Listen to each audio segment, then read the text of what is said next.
안녕하세요. 한국장과 미국장, 두 마리 토끼를 동시에 잡는 한미스탁. 평일 오후 4시 여러분과 함께 한국장과 미국장에 관한 다양한 투자 이슈를 함께 짚어봅니다. 저는 오늘 진행을 맡은 아나운서 김민희고요. 오늘도 또 50분 알차게 채워왔습니다. 현명한 주식 투자를 위한 한미증시 투자 전략 가이드 지금 바로 시작합니다. 여러분, 저는 이런 생각이 갑자기 들더라고요. 신은 공평하게 땔감을 줬구나 이런 생각이 들었는데요.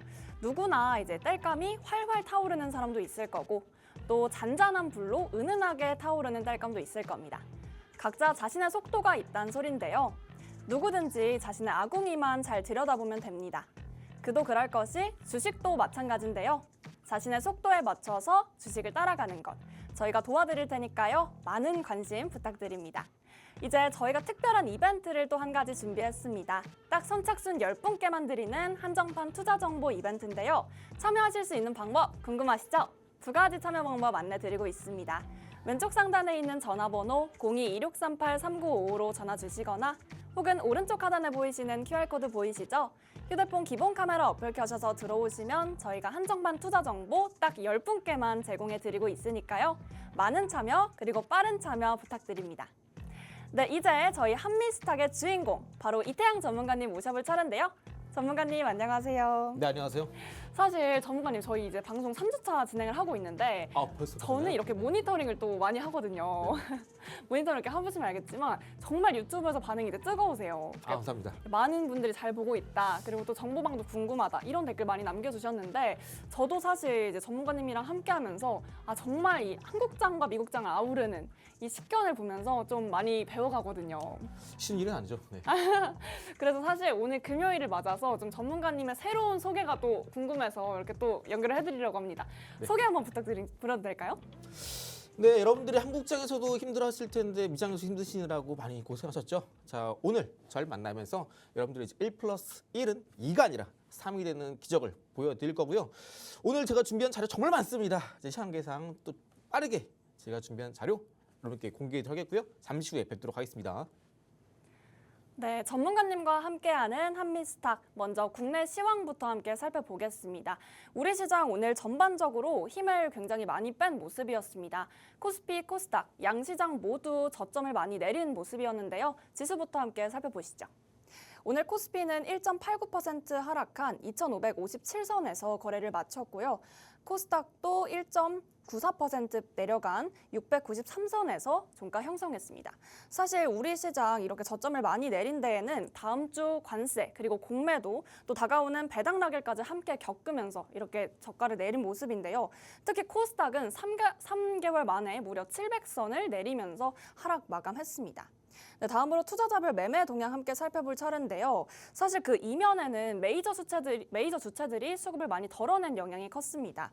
양시장에서 모두 외국인이 많은 양을 정말 매도하고 있는 모습이고요. 또 선물에서도 700억 원 넘게 팔아들이고 있는 모습을 보였습니다.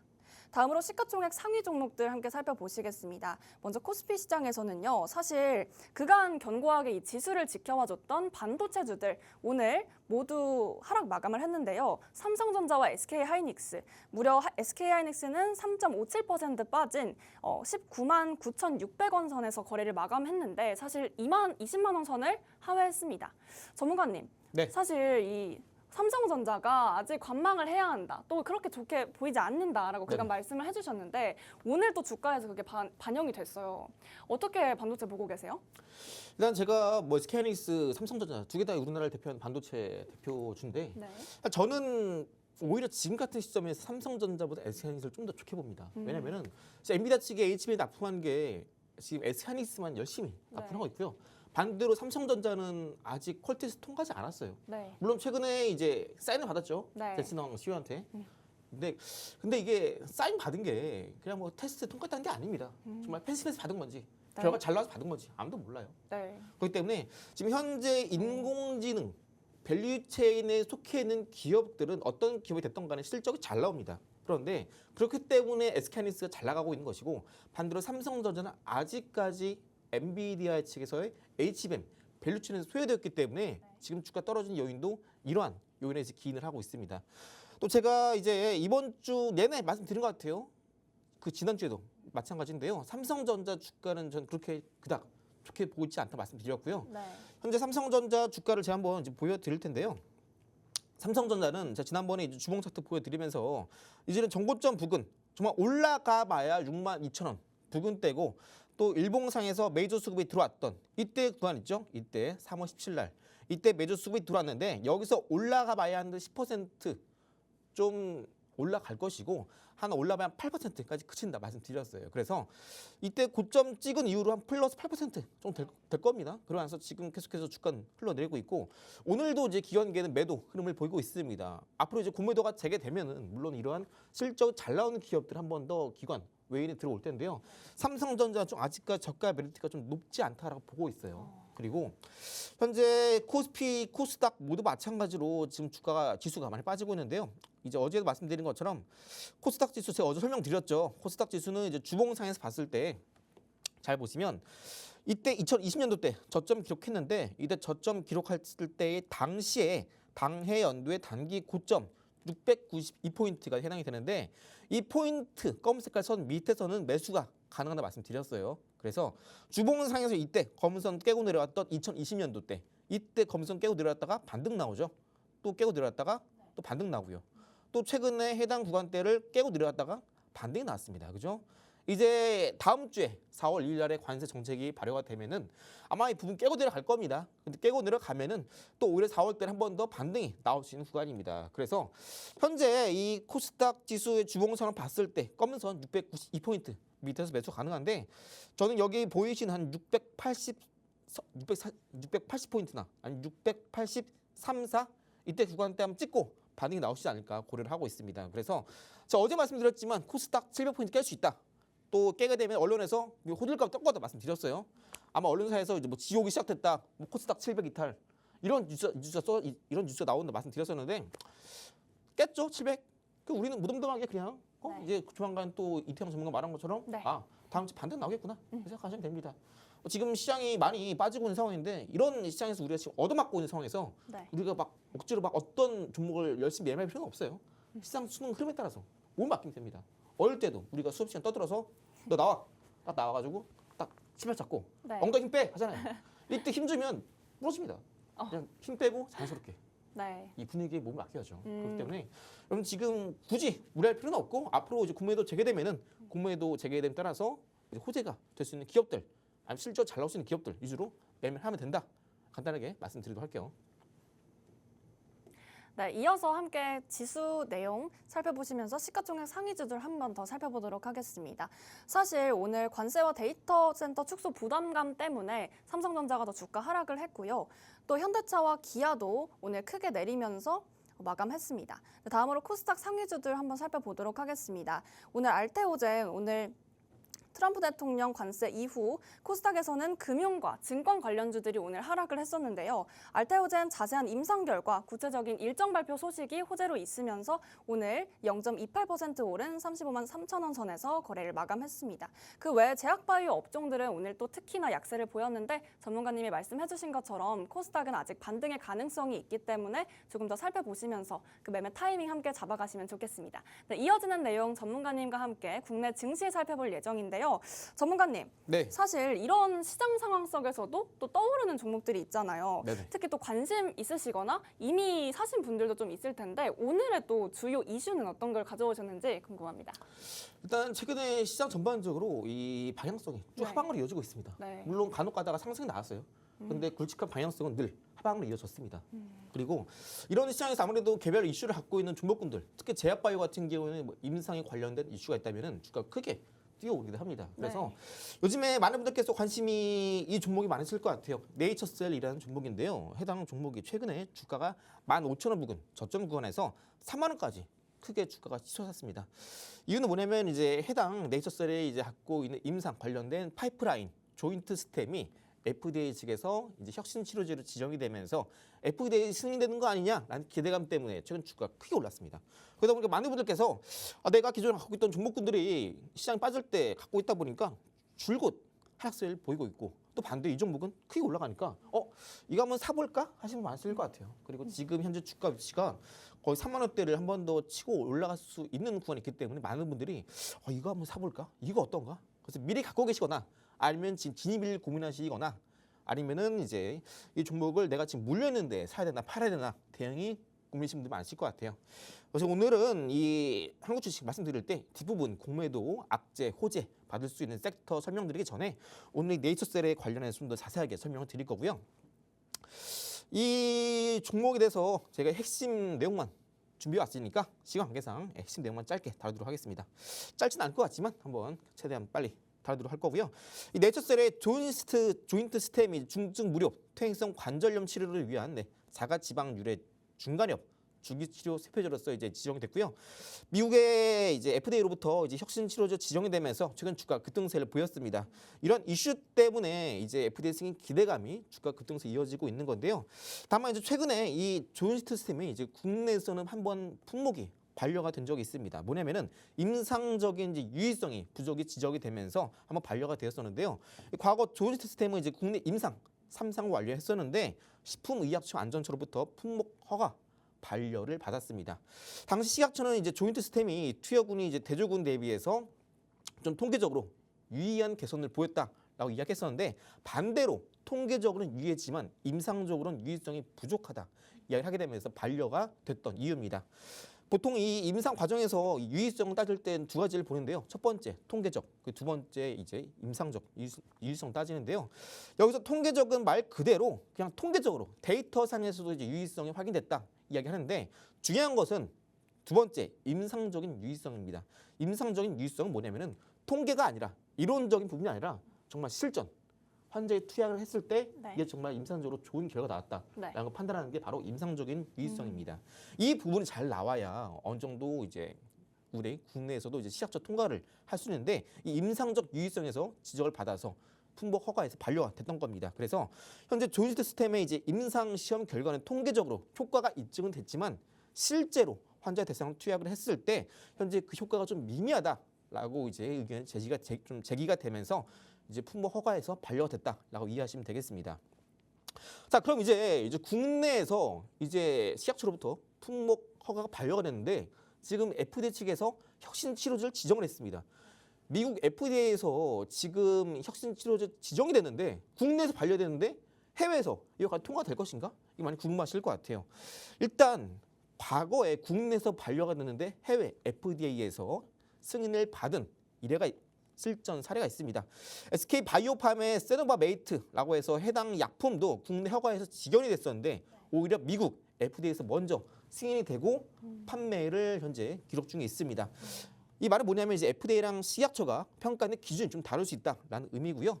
이 말은 또 쉽게 말씀드리면 조인트 시스템도 국내에서 이제 품목 허가 반려가 됐지만 FDA 승인이 떨어질 가능성도 여지가 있다라고 이해하시면 되겠습니다. 그래서 이뿐 아니라 또 한미약품의 히알루마라는 이제 국내 의약품도 현재 국내에서는 전문 의약품으로 분류가 되지만 미국에서는 의료기구로 2018년도에 이미 FDA 승인을 받은 바 있습니다. 그래서 이 말은 뭐냐면은 이제 각 국가의 규제 환경이나 임상 데이터에 따라서 해석하는 차이가 입장차가 발생할 수 있다라는 것이고요. 현재 조인트 시스템이 과거에 우리나라 식약처에서 품목 허가 반려가 됐지만 충분히 미국에서 먼저 승인이 날 수 있다라는 걸 의미를 하는 부분이기도 합니다. 자, 그럼 이제 미국에서 왜 FDA 측에서 이 네이처셀의 조인트 시스템을 왜 혁신 치료제 지정했는가? 이 이유를 우리가 먼저 알아볼 필요가 있습니다. 이 혁신 치료제 브렉스루 테라피 지정된 이유가 이 먼저 개발 중인 현재 이 약물이 기존 치료법보다 좀 더 현저한 개선을 보일 가능성이 있는지 잠재력이 있다면 혁신 치료제로 지정이 됩니다. 이렇게 지정이 되게 되면은 FDA 측에서 이제 신약 개발 과정에서 같이 협력을 하게 되고요. 좀 더 조속한 심사를 통하고요. 또 개발 심사 과정을 기간을 단축시킬 수 있다는 장점이 있습니다. 그래서 이렇게 혁신 치료제로 지정이 되면서 시장에서 부각되면서 최근 주가가 급등세를 보인 건데요.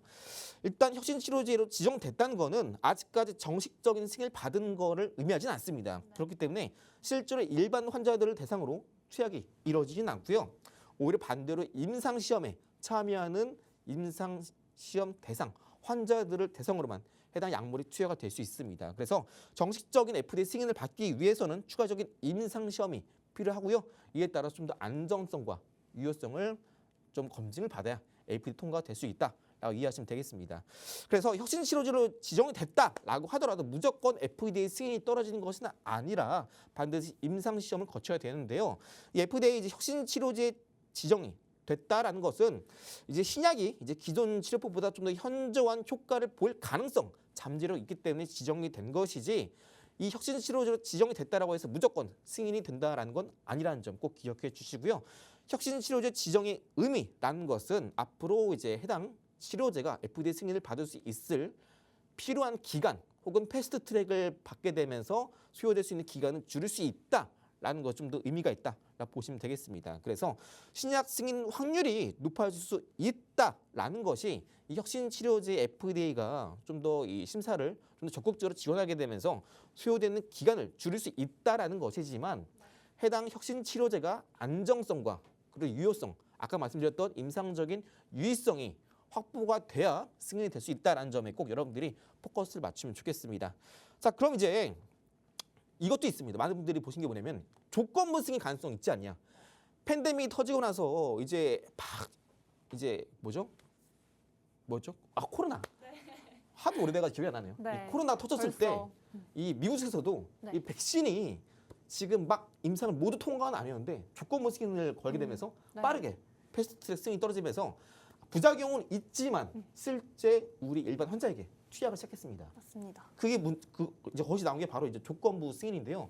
그럼 이제 조니 시스템이 조건부 승인이 될 수 있는 거 아니야?라고 생각하실 텐데 일단 이 조건부 승인 자체가 받기 위해서는 방금 말씀드린 것처럼 추가적인 임상을 통해서 데이터 제출을 해야 됩니다. 그 말은 뭐냐면 지금 현재 네이처셀이 미국에서 이미 임상 2비, 3회 이상을 진행 중에 있습니다. 그런데 이 데이터가 나오는데 좀 시간이 걸려요. 이 데이터가 이제 어느 정도 좀 임상 시작하게 되면요. 바로 나오는 게 아닙니다. 이미 2020년도 4월 달에 FDA 승인을 받아서 조니 시스템이 미국에서 임상 2, 3상을 진행하고 있는데요.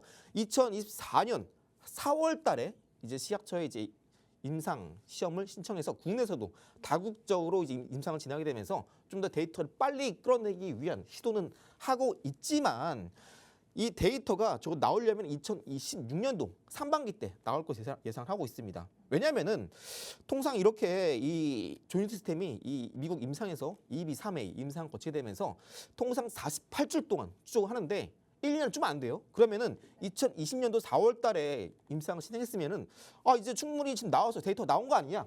말씀하실 텐데 우리가 생각하는 것보다 임상이 시작됐을 때 그리고 데이터 나올 때까지 이 기간은 좀 시간이 걸립니다. 왜냐하면은 이 데이터를 분석하고 보고하는 과정에서 조금 더 우리가 알지 못하는 예상치 못하는 예를 들어서 환자 수를 모집하는데 좀 시간이 걸린다거나 이런 요인들이 있습니다. 그래서 첫 번째 요인 중에 방금 말씀드렸던 환자 모집에 지연이 되는 경우가 첫 번째인데요. 특히 이제 조인트 시스템처럼 이제 특정한 이제 적응증, 퇴행성 관절 환자 같은 경우에는 이 임상 환자를 모집하는데 오랜 시간이 걸립니다. 실제로 과거에 SK 바이오팜이 세노바 메이트도 이제 미국에서 임상 진행할 때 환자 모집에만 2년 넘게 걸린 이력이 있고요. 두 번째로 임상 설계 변경 가능성입니다. 초기 임상 계획보다 만약에 환자군이 좀 더 확대돼서 만약에 FDA 측에서 추가적인 데이터를 요구할 경우에는 좀 더 환자 수 대규모로 모집해야 되는 부분이 있기 때문에 추가적인 기간이 더 걸릴 수 있다는 점을 여러분들이 한 번 더 염두에 두셔야 되고요. 또 세 번째로 이제 해당 이 임상이 48주를 추적한다 말씀드렸었는데 치료 후에 48주 그러니까 약 1년 동안의 이제 환자의 유효성과 안정성을 평가하는 과정에서 임상 종료 이후에도 데이터의 분석, 최종 보고서 작성 그리고 FDA에 제출하는 이 과정까지도 기간이 더 걸릴 수 있다라는 점을 여러분들이 꼭 아셔야 무조건 임상 데이터가 바로 나오는 게 아니고 좀 더 시간이 걸릴 수 있겠구나. 그 기간은 2026년 상반기쯤을 예상을 하고 있는 이유입니다. 그래서 현재 이제 조니 시스템에 이제 관련된 핵심을 정리해 드리자면은 먼저 첫 번째로 FDA 승인 가능성은 있는 것이냐? 바로 정식 승인된 것이 아니라 추가적인 임상을 통해서 안정성과 유효성이 입증이 돼야 FDA로부터 승인을 받을 수 있는 것이고요. 왜 그럼 혁신 치료제로 승인을 했느냐? 기존 치료법 대비 이제 유의미한 개선을 보일 수 있을 만한 가능성 잠재성이 있기 때문에 승인해 준 것이고요. 마찬가지로 이제 FDA 혁신 치료제로 지정이 되게 되면 물론 임상 과정에서 좀 더 패스트트랙을 이용하게 되면서 소요되는 시간을 조금 더 줄일 수 있습니다. 그런데 이제 세 번째, 국내에서 왜 해당 조인 시스템이 허가 품목으로 반려가 되느냐? 아까 말씀드린 것처럼 이제 유의성 두 가지가 있습니다. 첫 번째 통계적, 쉽게 말씀드려서 이론적인 부분이고요. 두 번째는 임상적 유의성인데 임상적인 유의성, 실제 환자 대상으로 투약하는 과정에서 의미 있는 개선세가 눈으로 확인되지 않았기 때문에 앞으로 추가적인 임상이 필요하다 말씀드린 겁니다. 또 혁신 치료제로 지정이 되면은 아까 말씀드린 것처럼 실제 환자 대상으로 약물을 투약할 수 있는 것이 아니라 임상 시험 과정에서 참여하는 환자들 대상으로 투약할 수 있다라는 겁니다. 그래서 만약에 과거에 이 코로나 백신 치료제처럼 조건부 승인이 떨어질 수 있는 거 아니냐? 물어보실 텐데 이 부분도 우리 받기 위해서는 FDA로부터 추가적인 검증 통해서 이제 임상 결과 데이터가 좀 나와야 그때부터 이제 조건부 승인이 떨어질 수 있다라는 겁니다. 다섯 번째로 이제 조인 시스템이 조건부 승인을 받을 가능성 말씀드릴 텐데요. 이제 혁신 치료제로 지정이 되면은 이제 FDA랑 협의를 해서 조건부 승인에 대한 여부를 결정할 텐데 이 부분도 추가적인 임상 데이터가 필요하고요. 아직까지는 이제 임상 데이터가 많이 부족하기 때문에 조금 더 시간이 걸린다 말씀드렸고 이 데이터가 나오기까지 걸리는 시간은 아까 말씀드린 것처럼 2020년도 4월 달에 FDA 승인을 통해서 임상 계획과 추진을 하고 있는데 아무래도 아까 말씀드렸던 세 가지 요인 때문에 환자 모집에 걸리는 시간 소요 또 추가로 뭐 FDA에서 요구하는 추가적인 데이터 많을수록 환자를 더 모집해야 되는 요인 또 이제 데이터가 나오면은 데이터를 가공하고 데이터를 분석하고 FDA 보고하는 과정 제출까지 시간이 소요되다 보니까 해당 임상 데이터에 이제 확인되는 데이터 시점은 2026년도 상반기에 이제 1월 달쯤에 빨라도 1월 달입니다. 그때 이제 확인될 수 있기 때문에 현재 이 조인 시스템 관련해서 좀 더 시간이 필요하다 말씀드리고요. 일곱 번째로 국내에서 허가가 반려됐는데 먼저 FDA 측에 승인이 된 사례로는 아까 말씀드렸던 SK 바이오팜의 세노바메이트가 이제 먼저 국내보다 해외에서 이미 FDA 승인 가능성이 국내보다 먼저 FDA로부터 승인됐던 사례가 있다 말씀드렸고요. 추가 임상 시험이 그럼 필요한 거냐? 반드시 필요하다 말씀드리고요. FDA 승인까지는 무조건 추가적인 안정성과 유효성이 뒷받침돼야 되고요. 국내에서도 아직까지 통계적인 유의성만 확인이 됐지만 임상적인 유의성이 부족하기 때문에 반드시 추가적인 임상이 필요하고요. 추가적인 임상 3상 진행 시에는 이제 통상 기간 2년에서 4년 정도 소요가 되고 비용은 수십억에서 수백억 정도 규모가 필요합니다. 그런데 이제 이러한 조인 시스템의 파이프라인을 갖고 있는 네이처셀이라는 기업 자체가 정말 다른 글로벌 빅파마 기업들처럼 돈이 빵빵한 기업이 아닙니다. 그리고 현재 꾸준하게 벌어들이는 캐시카우가 되는 제품들, 의약품도 없는 상황이고 그러다 보니까 앞으로 추가적으로 이제 기간의 소요됨에 따라서 임상을 진행하기 위해서는 한 번 더 자금 조달이 필요한 상황입니다. 그렇기 때문에 현재 구간에서 주가가 많이 올라가 있는 구간이죠. 현재 구간에서 한 번 더 뭐 내부자가 자금 조달을 위한 CB 전환사채를 발행하거나 아니면 증자를 진행하거나 아니면 갖고 있던 주식을 팔아서 자금을 마련하거나 이런 부분도 있겠죠. 아니면 3자 배정을 통해서 자금을 조달할 수도 있겠지만 지금 시장 현재 시점은요. 당장 이제 다음 주 월요일 날 30일 날에 그때 공매도가 재개되잖아요. 그때는 이제 뒷부분 설명드릴 거지만 이렇게 네이처셀처럼 좀 더 자금력이 부족한 기업들 같은 경우에는 좀 공매도 타깃이 될 수 있습니다. 그렇기 때문에 현재 주가가 많이 올라와 있는 과매수 부분 영향이 있고 또 추가적인 임상 데이터가 나오기까지 기간이 걸리고 설령 100번 양보해서 조건부 승인이 나올 수 있는 거 아니냐 말씀하시더라도 그 부분도 여전히 추가적인 데이터가 필요한 소위 말해서 임상이 추가적인 절차가 필요하다 말씀드리고요. 이에 대한 유의미한 데이터가 나오기까지는 적어도 2026년도 1월 달에 데이터가 우리가 나오고 나서 그걸 이제 FDA 측에 보고를 하고 분석해서 우리가 실제로 일반 투자자분들이 확인하기까지는 상반기는 좀 돼야 우리가 좀 더 투자 관점에서 참고할 수 있을 만한 자료가 나온다는 점 기억해 주시기 바라겠고요. 그래서 아직까지는 우리가 좋은 시스템을 현재 구간에서 공략하기에는 좀 무리가 있다 말씀드리고요. 혹여나 해당 종목을 매수를 고려하고 계시는 분들은 지금은 살 때가 아니다 말씀드리고 또 반대로 지금 해당 종목 갖고 계신 분들은 리스크 관리 차원에서라도 비중을 좀 줄여나가시는 걸 권장드리도록 하겠습니다. 자, 그래서 방금 말씀드렸던 이제 현재 시장에서 좀 많은 분들이 궁금해하실 만한 네이처셀 종목에 관련해서 임상 관련 데이터 부분들 그리고 이제 조건부 승인 그리고 혁신치료제에 관련된 이슈를 모두 다뤄드렸는데요. 해당 말씀드린 내용 투자 참고하시면서 이제 다음 코너는 이제 앞으로 공매도가 재개될 때 호재로 적용할 수 있는 섹터 반대로 악재로 받아들일 수 있는 섹터 간단하게 정리해 드리도록 하겠고요. 전 잠시 후에 뵙도록 하겠습니다. 네, 조인트 스템 치료제 과연 해외에서는 통과될 것인가? 이 국내에서는 사실 임상적 유의성이 좀 부족하다는 이유로 반려가 됐는데요. FDA 승인 가능성에 대해서 말씀 주셨습니다. 또 조건부 승인에 대해서 말씀 주시면서 26년까지 시간이 소요될 수 있기 때문에 조금 더 지켜봐야 한다라는 말씀까지 주셨습니다. 네, 이어지는 다음 내용 전문가님과 함께 알아볼 텐데요. 최근 이제 공매도 재개를 앞두고 있죠. 공매도 재개하면 내가 가진 섹터 뭐 오르나 종목 오르나 궁금하신 분들 많을 텐데 지금부터 함께 알아보시죠. 전문가님, 네. 사실 이게 내가 가진 섹터 어떤 게 오를까 고민이 많이 될 것 같은데 그럴 것 같아요. 저는 좀 대형 우량주 뭐 이런 게 오를까 좀 생각을 해봤어요. 네네. 그 외에도 혹시 뭐 다른 게 있는지 아니면 정말 우량주면 다 오르는지 궁금합니다. 일단 공매도가 재개되면 가장 좋은 게 그동안 우리나라를 떠났던 외국인 입장에서는 네. 이 숏 포지션과 롱 포지션 두 가지 전략을 취할 수 있기 때문에 네. 정말 매력적인 투자처로 떠오를 수밖에 없죠. 그러다 보니까 오늘 같은 경우는 외인이 지금 1.3조 규모 거의 대량 매도를 취했다고 하는데 사실 공매도가 재개되면 가장 먼저 돌아올 게 외국인입니다. 물론 지금 아직까지 우리나라 같은 네. 경우는 많이 환율이 올랐기 때문에 좀 외인의 수급이 좀 개선될 여지가 아직까지는 보진 않아요. 근데 어쨌든 간에 네. 공매도가 재개되면 좋은 것은 그래도 그동안 많이 떨어졌던 대형 우량주가 조금 더 외인의 기관에 수급이 들어올 수 있다는 점은 긍정적인데 네. 대형 우량주 안에서도 공매도 표적이 된 종목군들도 있을 수 있습니다. 그래서 네. 이걸 제가 이제 이번 두 번째 시간 때 자세히 알려드리도록 할 거고요.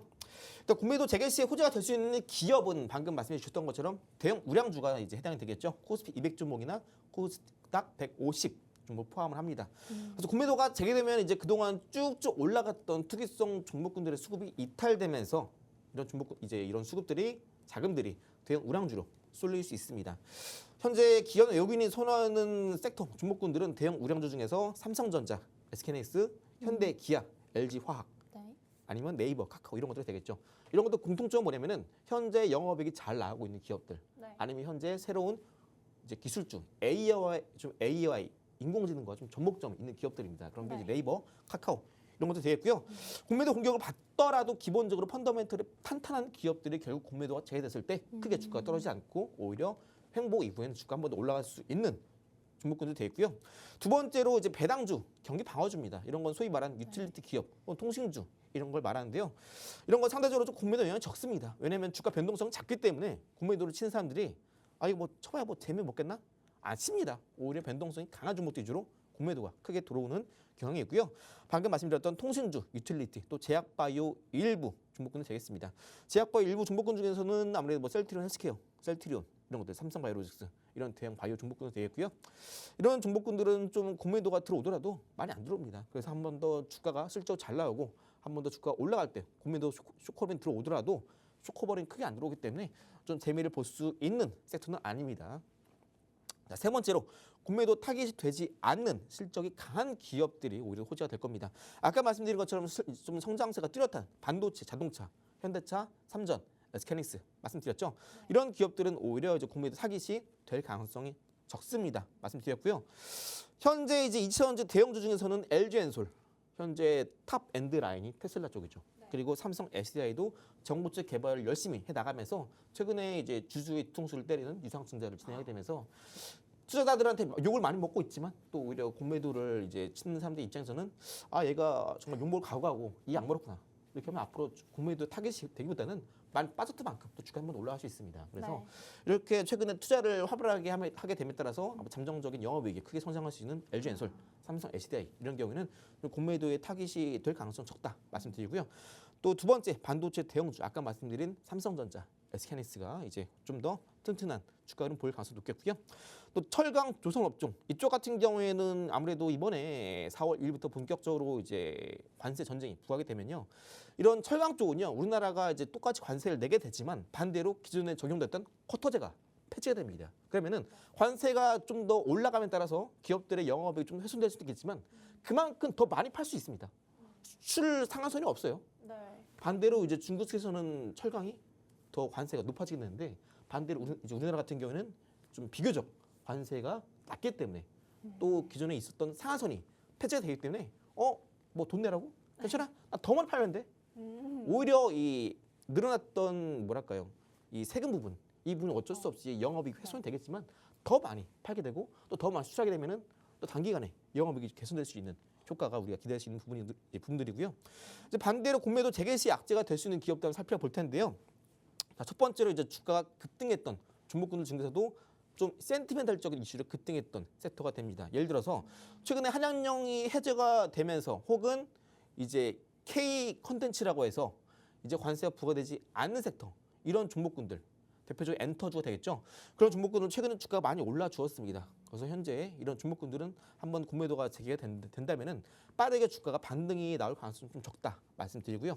게임주 같은 경우도 이제 미국에 수출하게 되면은 관세가 없지 않냐 하실 텐데 현재 게임주는 우리나라 같은 경우는 중국에 역전을 당하고 있습니다. 그래서 현재 게임주 중에서도 아직 이렇다 할 실적 잘 나오는 기업들도 없기 때문에 시작이 되면은 코스닥 지수가 바닥을 찍고 반등 나올 때 게임주도 같이 올라갈 수 있겠지만 실적 자체가 바탕이 되지 않기 때문에 공매도에 타겟이 될 수 있다는 점 기억해 주시고요. 네. 또 이제 대표적으로 그동안 많이 올랐던 대표적인 고평가됐던 이천원지 종목군들도 한번 공매도에 타겟이 될 수 있습니다. 대차잔고 비율을 보시면 에코프로 BM이 현재 14%, 에코프로 8%로 좀 높습니다. 그래서 개인의 비중이 높은 만큼 공매도가 재개되면은 공매도 타겟이 될 수 있겠는데요. 일단 이천원지 업종 전반적으로 현재 밸류에이션 관점이 많이 부담이 됩니다. 실적이 나아질 기미가 보이지 않고 있고요. 네. 그러다 보니까 아무래도 실적 부진이 이어지고 있는 부분이 공매도의 타겟이 될 수 있다는 점 기억해 주시고요. 결국 이제 논점 뭐냐면은 공매도의 타겟이 되는 거는 이 펀더멘탈 받쳐주지 않는데 주가 크게 올라간 종목군들이 공매도 타겟이 될 수 있다라는 겁니다. 그리고 이천원지 지금 많이 빠졌다 생각했을 텐데 실적이 잘 나와야 그때 오히려 한 번 더 외인 기관의 수급이 들어오시는 건데 지금 계속 적자를 기록하고 있기 때문에 아직까지는 이 수급에 대한 개선세가 보이지 않기 때문에 공매도에 위험에 노출이 되어 있다라고 기억해 주시면 되고요. 자, 그럼 이제 공매도 재개가 무조건 에코프로 그룹의 독일까 궁금하실 거예요. 해당 종목 갖고 계신 분들 정말 많으실 텐데 공매도가 이제 만약에 과동 공매도 이후에 쇼커버링 나오게 되면요, 오히려 그동안 쌓여있던 공매도가 빠르게 매도해서 매수 포지션 전환되는 쇼커버링 나오게 되면서 주가 단기간에 급등이 나올 수 있습니다. 하지만 이러한 부분들도 어디까지나 실적이 개선됐을 때의 이야기지 현재 우리가 1분기 지나고 이제 2분기 바라보고 있죠. 네. 2분기 실적까지 나와주고 대표적으로 에코프로 그룹주가 실적이 적자폭이 축소되거나 흑자 전환되거나 실적이 눈에 띄게 데이터로 확인이 되기 전까지는 당분간 공매도가 좀 더 우위에 작용이 되면서 주가 반등은 좀 미미할 것이다 말씀드려요. 그렇기 때문에 우리가 주가가 좀 반등이 나온다고 해서 과감하게 따라붙기보다는 실적이 확인되고 들어가도 늦지 않다 이렇게 말씀을 드려요. 자, 두 번째로 공매도 재개에 대한 불확실성 해소, 이 부분이 가장 중요한데 작년에 이제 공매도 금지 이후에 한시적인 조치가 이제 시장이 우려를 샀습니다. 그래서 이런 부분들 때문에 결국 이 대형주 에코프로 그룹주들의 주가 방향성 움직이는 것도 개인이 아니라 외인 기관입니다. 그래서 공매도 재개 이후에는 외인 기관의 수급이 개선되는 것은 이제 해당 에코프로 그룹주의 실적이 개선되는 시점이다. 이렇게 말씀드립니다. 그래서 무작정 공매도가 재개된다라고 했을 때 단기적인 관점에서 에코프로 그룹주가 주가 떨어질 수 있겠죠. 네. 하지만 그 이후에 중장기 관점에서 실적 개선된다면 오히려 반대로 쇼커버링 통해서 주가 단기 급등 또한 나올 수 있다는 점 여러분들이 중장기 관점에서 알아두시면 되겠습니다. 그래서 결론적으로 공매도 자체가 단기적으로는 좀 부정적일 수는 있지만 쇼커버링 혹은 불확실성 해소로 우리가 기대하는 실적이 잘 나오게 된다면 그동안 쏟아졌던 이 대차거래 공매도가 매수 전환되는 쇼커버링을 통해서 실적만 뒷받침된다면 펀더멘트를 받쳐준다면 충분히 급등이 나올 수 있기 때문에 우리가 이 공매도를 잘 이용한다면 앞으로 우리가 또 급등이 나올 수 있는 섹터 종목군들 우리가 전략을 잘 짜서 우리가 또 기대할 수 있을 만한 좋은 수익률을 가져갈 수 있는 시장이 이제 3월 31일 공매도가 재개된 시점부터라고 이해하시면 되겠습니다.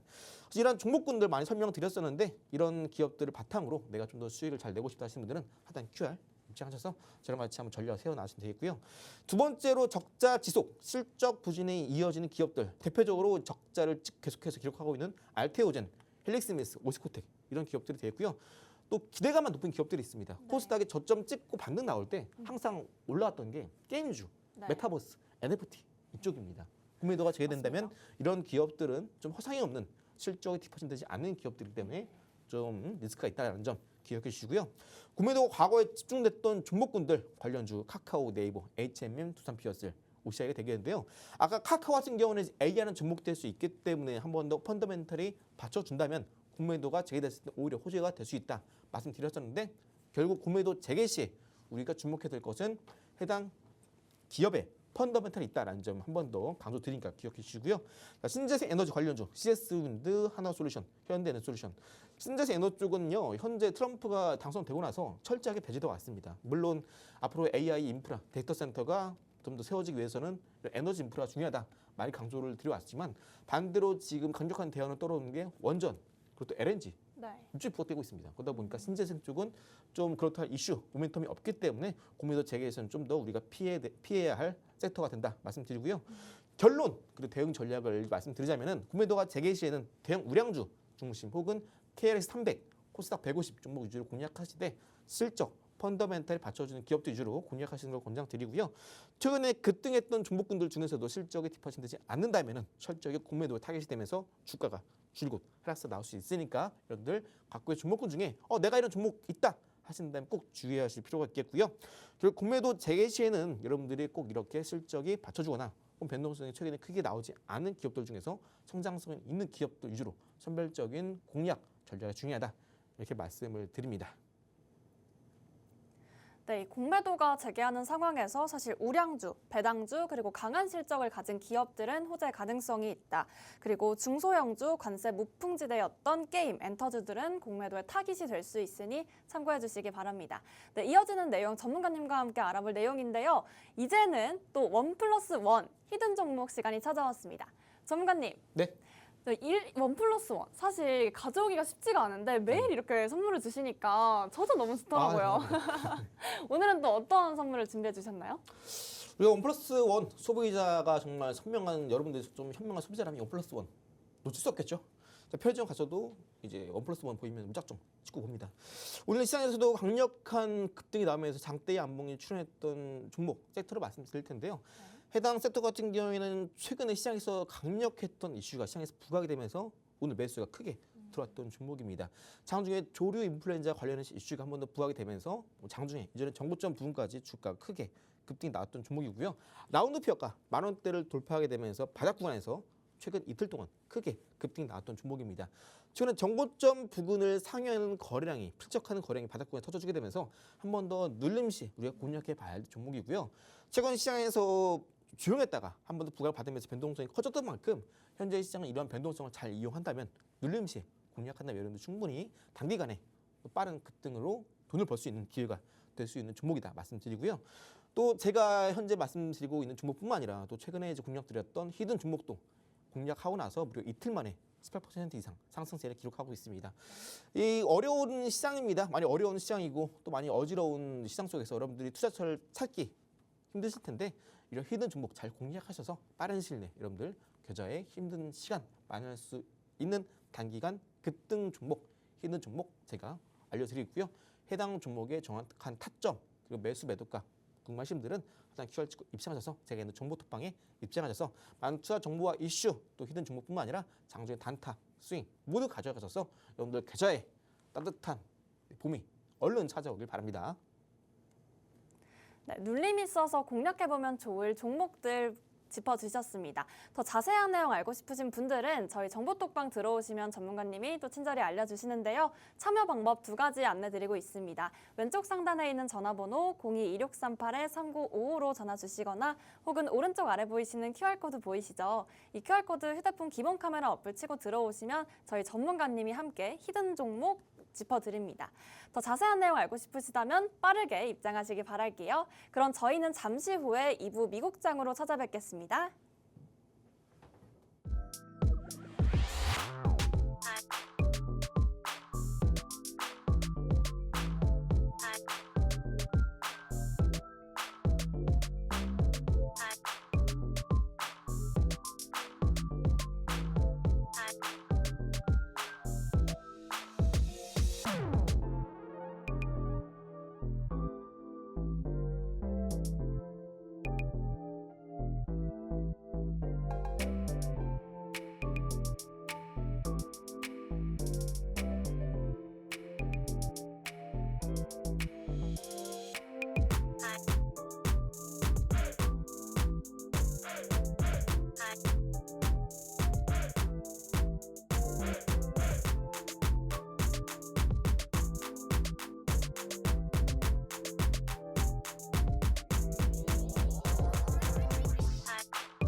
네, 한미스탁 2부 미국장도 열어봅니다. 사실 뉴욕 증시 또 일제히 하락 마감했습니다. 투자 심리가 오늘도 결국 살아나지 못한 건데요. 처음에는 강세로 시작했지만 점차 낙폭을 키워나가며 결국에는 하락 마감했습니다. 어제 트럼프 대통령이 자동차와 부품에 관세 25%를 부과하면서 인플레이션 그리고 경기 우려가 함께 다가오면서 더 큰 지수에 영향을 미친 겁니다. 전문가님. 네. 계속해서 사실 미국 시장 이렇게 전반적인 심리가 좀 안 좋게 흘러가고 있는데 네네. 자세한 내용 브리핑 부탁드립니다. 지금 미장이 고점 대비 마이너스 10%, 특히 이제 S&P 500 지수는 마이너스 10%를 이미 있긴 지 오래죠. 그래서 실질적인 하락장, 베어마켓에 들어왔다라 판단이 되는데요. 오히려 나스닥 지수 그리고 뉴욕 증시, S&P 300 지수가 늘 떨어지고 있다라고 하더라도 뚜껑을 열어보면 미국 시장은 오히려 계속해서 견조한 흐름을 보여주고 있습니다. 일단 어제 3대 지수는 모두 이제 하락 마감했습니다. 하지만 이제 하락 마감하게 되면서 공포성 지수, 변동성 지수가 확대되고 있지만 경제 지표를 막상 뜯어보게 되면은 미국에 대한 GDP 예상치가 2.3%였는데 이보다 조금 높은 2.4%를 기록했고요. 실업 청구 건수가 또 예상보다도 감소를 했습니다. 그 말은 뭐냐면 아직까지 노동 시장이 견조하다. 라는 의미예요. 우리가 이제 경기 침체가 오는 거 아니냐라고 걱정을 했지만 이러한 걱정이 또 증시에는 반영이 됐지만 또 반대로 이렇게 경제 지표는 견조한 흐름을 보여주고 있습니다. 여기에 더불어서 우리가 아래 공포, 리세션, 경기 침체 오는 거 아니야 걱정하면서 동시에 또 S, 스태플레이션이죠. 이건 정말 피해야 되는데 이게 오는 거 아니냐 걱정했었는데 또 PCE 물가 지표도 예상치인 2.7%보다 낮은 2.6% 기록하게 되면서 인플레에 대한 우려 또한 현재 완화되는 흐름을 보이고 있습니다. 그래서 현재 지금 이 증시가 떨어지는, 미장 떨어지는 이유는 결국 트럼프가 4월 2일부터 발표하고 4월 3일부터 적용되는 관세 정책에 대한 불확실성이 아직은 남아있다 보니까 또 그런 관세 정책을 통해서 앞으로 물가도 올라가는 건 아니냐. 그렇게 되면 이제 본격적으로 물가 오르게 되면 경기 침체 오고 또 인플레가 터지게 되면은 아무래도 금리를 인하하기 힘들고 동결, 인상하게 된다. 라는 걱정 때문에 지금 증시가 빠지고 있는 겁니다. 하지만 이런 것들은 결국 시간 좀 지나게 되면은 결국 저절로 잡히는 겁니다. 시장은 늘 먼저 우리 예상보다 최소 6개월 먼저 선반영 된다는 점 꼭 기억해 주시고요. 어제 이제 그 채권, 달러 원자재 같은 경우도 이제 10년물 국채 금리가 상승하게 됐고요. 2년물 가격도 상승하게 됐습니다. 달러가 약세를 보이면서 반대로 유로, 파운드가 강세를 보였고요. 유가 같은 경우도 상승세를 기록하게 되면서 서부 텍사스유 기준 WTI는 현재 이제 배럴당 이제 70달러를 돌파하게 됐습니다. 유가가 올라가게 되면은 역시나 이러한 부분들은 고스란히 생산자 물가지수, 소비자 물가지수 반영이 되다 보니까 앞으로 이제 CPI 지표가 또 올라갈 수 있는 거 아니냐라는 걱정을 불러일으키는 요인이기도 한데요. 아직까지 미국에 대한 경제 성장은 여전히 견조하다라는 점, 그리고 금 가격이 현재 국제 가격이 늘 오름세를 보이고 있습니다. 금 같은 경우는 대표적인 안전 자산에 속하게 되는데요. 지금 시장 전반적으로 이렇게 위험 자산의 선호도가 떨어지는 반면에 또 반대로 안전 자산에 대한 선호도는 올라가고 또 막상 뚜껑 열어보니까 경기 침체가 오진 않고 오히려 경제는 견조합니다. 미국 시장이요. 그러다 보니까 지금 시장은 앞으로 이제 4월 달부터 시작되는 트럼프의 관세 정책에 따라서 우리가 나타날 경제 지표를 체크해 봤을 때 언제 실질적 경기 침체가 올 것이냐 우리가 이거를 미리 체크해 볼 필요가 있습니다. 그래서 앞으로는 이제 미국 시장에서 발표되는 중요한 경제 지표에 대한 데이터에 따라서 시장이 크게 변동성을 보일 가능성이 높다라는 점 기억해 주시고요. 현재 이제 연준 그 금리 전망 살펴볼게요. 이제 5월 금리 인하 가능성이 낮아졌습니다. 6월 금리 인하는 현재 가능성이 55%로 점쳐주고 있고요. 그 말은 뭐냐면 이번 상반기까지는 좀 지수가 좀 힘든 흐름을 이어갈 수 있다라는 점입니다. 하지만 나스닥 지수 기준으로 본다면은 제가 말씀드렸던 17,800포인트 밑에서는 여전히 매수가 유효하다 말씀드렸고요. 어제 장 개장하자마자 테슬라랑 나스닥 지수가 반등이 보이길래 생각보다 빨리 올라오네 생각했었는데 역시나 오늘 꼬꾸라지면서 하락 마감했습니다. 그래서 17,800포인트 밑에서 나스닥 지수 기준으로 해당 포인트 밑에서는 한 번 더 매도세에 안정이 된다면은 오히려 또 우리가 매수 공략해 볼 만한 구간이고요. 시장 심리는 이제 공포 탐욕 지수가 최근에 28포인트에서 많이 반등세를 보여주었습니다. 15에서 28%까지 많이 올라와 주었는데 아직까지는 좀 바닥을 확인하는 단계에 있다라고 이해하시면 되고요. 반대로 이제 반도체 같은 경우에는 아무래도 경기가 이제 좀 침체된 거 아니야? 라는 우려 때문에 엔비디아, 브로드컴, AMD 모두 하락세를 기록하고 있습니다. 그래서 앞으로 말씀드린 것처럼 미국 주요 경기 지표에 따라서 시장의 변동성을 볼 수 있겠는데 일단 체크 포인트 그리고 연준에 대한 금리 방향성이 빠른 시일 내에 동결에서 인하로 돌아설지에 대해 우리가 체크를 해봐야 되겠고요. 또 중국에 대한 틱톡을 미국에 사업권을 매각해라 트럼프가 이야기하고 있고요. 만약 틱톡 사업권을 미국에 매각하게 되면은 중국에 대한 관세 정책이 한 번 더 완화되는 거 아니냐라는 기대감에 어제 중국에 관련된 기업들 기술주가 상승세를 기록하기도 했습니다. 현재 증시 위치는 S&P 500 지수 봤을 때 이제 유의미한 저점 구간 다다랐다 판단하고 있고요. 해당 구간대에서 지표를 하단 이탈하게 되면 한 번 더 반등이 나올 수 있는 구간이기 때문에 우리가 지금 이 시간 너무 겁먹을 필요는 없다 말씀드리고 싶어요. 현재 나스닥 지수도 이제 아까 말씀드렸던 17,800포인트 밑에서 변동성이 완화될 때 그때 매수가 유효하다 말씀드렸고요.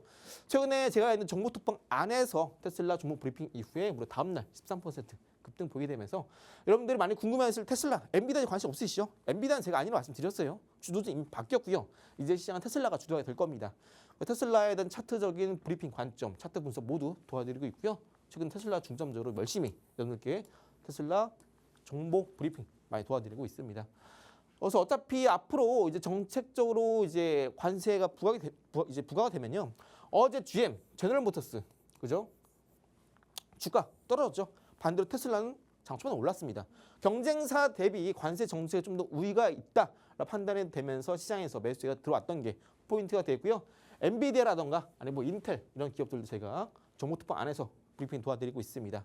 여러분들이 한국 주식, 미국 주식 같이 활용하실 때 좀 더 내가 1+1이 2가 아닌 3으로 시너지 관점에서 내가 좀 더 시장을 좀 자세히 바라보고 공략을 자세히 세워보고 싶다 하시는 분들은 저희 데일리 타임라인을 통해서 국내 증시 마감하고 나서 미장 개장하기 전에 어떤 흐름을 봐야 되는지 모두 안내 드리면서 이와 관련해서 국내 증시 안에서도 어떤 포인트를 결합해서 우리가 시장을 바라봐야 이제 다음날 장 전에 오늘은 국내 증시 어떤 섹터가 강세를 보이겠다 미리 예측하고 시초가 공략을 통해서 빠르게 수익을 청산할 수 있는 방법이 되는 겁니다. 그래서 여러분들이 이제 유럽 증시와 더불어서 나스닥 선물지수 그리고 프리마켓 그리고 장후에 애프터마켓 이런 거래대금이 많이 쏠리는 종목군들 통해서 국내 증시 안에서도 쉽게 우리가 당일날 급등할 수 있는 섹터를 잡아갈 수 있는 겁니다. 장중에 뉴스 플로우 체크하는 거 필수죠. 이런 것들은 제가 있는 정보톡방 안에서 모두 다뤄드리니까 내가 투자에 대한 전력이 없고 내가 지금 뭘 사야 될지 궁금하고 공매도 재개되는 게 두렵고 트럼프 관세 정책이 오지 않았으면 좋겠고 그러시는 분들은 저희 도움을 받아보시면서 방 안에서 저랑 같이 만나보시면 되겠고요. 공매도에 대한 데이터 제가 다 다뤄드리고 있죠. 공매도 데이터는 여기 보이시는 공매도 비율과 유동지수 대비 공매도 비율 이 두 개만 보면 쇼커버링이 언제 나올 수 있는지 알 수 있다 말씀드렸고요. 아까 말씀드렸던 주요한 경제 지표와 금 가격 아니면 뭐 유가 가격 그죠? 이런 것들 모두 확인할 수 있다 말씀드렸고 뭐 유럽 주요국 지수 흐름 또 장 전에 나스닥 선물지수 흐름 체크하는 게 중요하다 말씀드렸죠. 자 이제 본격적으로 히든 종목 설명드릴 텐데요. 해당 히든 종목은 일봉상에서 바로 어제 단기 방향성이 상방 전환이 확인된 종목입니다. 트럼프 행정부 안에서도 이제 본격적인 정책 수혜가 기대가 되는데요. 해당 종목은 최근에 바로 이 수혜가 기대된 섹터 안에서도 기존의 다른 기업을 M&A 인수합병을 통해서 통합 솔루션 구축에 성공한 기업입니다. 과거에 이렇게 1월, 2월 달에 주가 크게 급등을 보이면서 또 많이 빠졌죠. 현재 나스닥 지수는 이제 유의미한 바닥을 다지는 과정에 있고 또 어제 일봉상에서 무려 20% 이상 급등세를 보였기 때문에 현재 단기적인 슈팅 또한 나올 수 있는 자리이기 때문에 해당 종목 좋은 구간에 있다 말씀드리면서 해당 히든 종목 궁금하신 분들은 저와 함께 정보톡방 안에서 만나보시길 바랍니다. 네, 오늘 이태양 전문가님과 함께 한미증시 투자 전략 가이드 살펴봤습니다. 더 자세한 내용은 정보톡방에서 얻어가실 수 있습니다. 본 방송에 대한 투자 정보는 투자 판단을 위한 참고 자료일 뿐 해당 종목의 가치 혹은 상승과 하락을 보장하진 않습니다. 참고해 주시기 바랍니다. 네, 저희는 다음 주 월요일 이 시간에 다시 뵙겠습니다. 시청해 주신 여러분 고맙습니다.